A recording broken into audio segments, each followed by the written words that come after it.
Assalamualaikum warahmatullahi wabarakatuh. Alhamdulillahi wassalatu wassalamu ala rasulillah wa ala alihi wa sahbihi wa mawalah amma ba'du.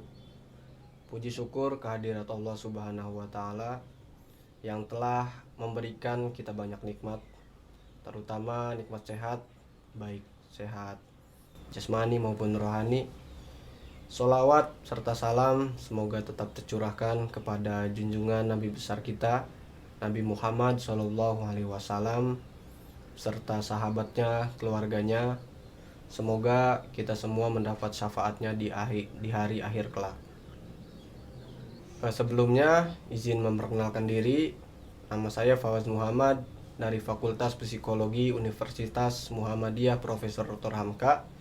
Dalam kesempatan kali ini izinkan saya untuk menyampaikan pembahasan mengenai poligami, tentang apa itu poligami dan hukumnya bagaimana. Poligami secara istilah yaitu seorang laki-laki yang menikah dengan lebih dari satu perempuan. Hal ini tentunya sudah diatur dalam hukum Islam. Seperti yang kita ketahui, hukum Islam ada 5, yaitu yang pertama ada wajib, lalu ada sunnah, yang ketiga mubah, lalu ada makruh dan haram. Lalu poligami termasuk ke dalam hukum yang mana? Tentunya poligami dalam hal ini termasuk ke dalam hukum zawaj, yang artinya sekedar hanya boleh atau tidak disunahkan. Lalu bagaimana dengan hukum poligami menurut Islam?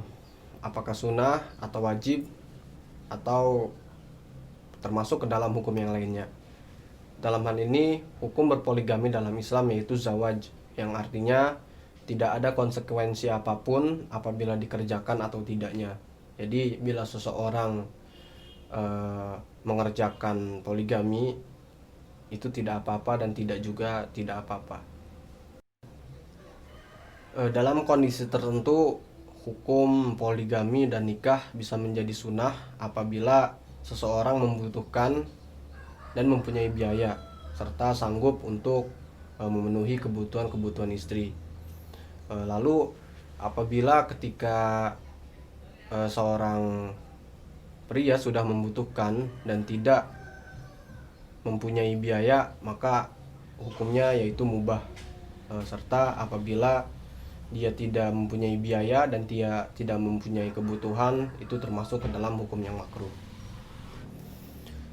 Lalu tujuan untuk menikah yaitu untuk mewujudkan keluarga yang sakinah, mawadah, dan warohmah. Jadi suatu kezaliman apabila kita memaksakan untuk melakukan poligami atau menikah dengan wanita lain, dan itu merusak sebuah keluarga yang sebelumnya sudah dibentuk, maka itu tidak boleh dalam hukum Islam. Jadi sebisa mungkin hindarilah praktek poligami kecuali bila semua pihak bisa menerima dengan senang hati dan mampu mengelola kehadiran yang kedua. Tetapi persyaratan ini tidaklah mudah untuk diterapkan.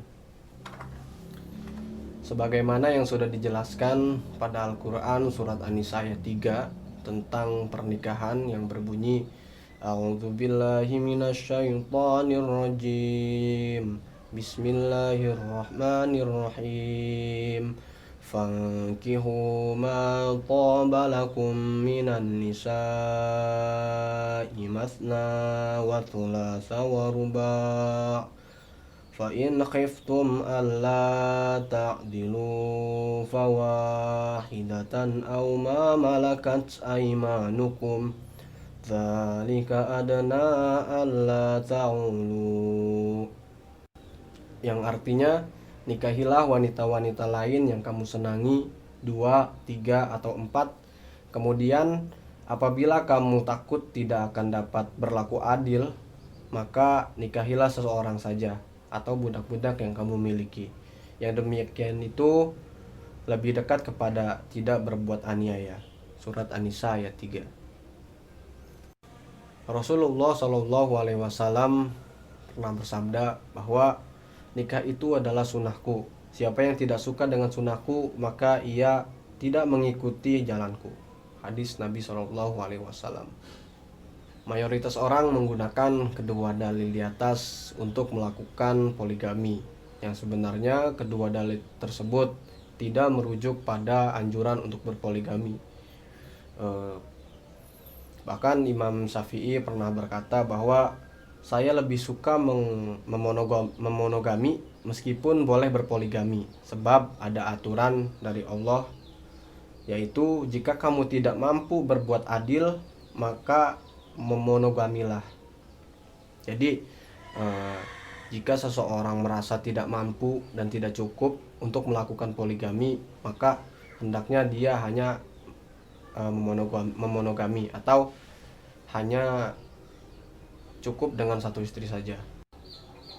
Bahkan dalam ilmu psikologi banyak persyaratan yang harus dikuasai sebelum seseorang melakukan poligami, terutama dalam keadilan, baik itu pengaturan emosi dan yang lainnya.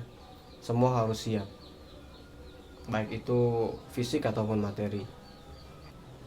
Baik, dari pembahasan yang sudah saya sampaikan, beberapa kesimpulan yang bisa diambil, yaitu anggapan poligami itu disunahkan adalah sesuatu yang salah. Kita hanya boleh berpoligami ketika memang itu dibutuhkan dan kita memang sudah siap dari berbagai aspek. Yang kedua, maka hati-hatilah dalam memilih kaidah-kaidah yang merujuk pada suatu masalah agama. Hendaknya kita bertanya pada seseorang yang memang sudah mengerti dan sudah paham akan hal itu. Baik, mungkin itu saja yang bisa saya sampaikan. Kurang lebihnya mohon maaf. Wassalamualaikum warahmatullahi wabarakatuh.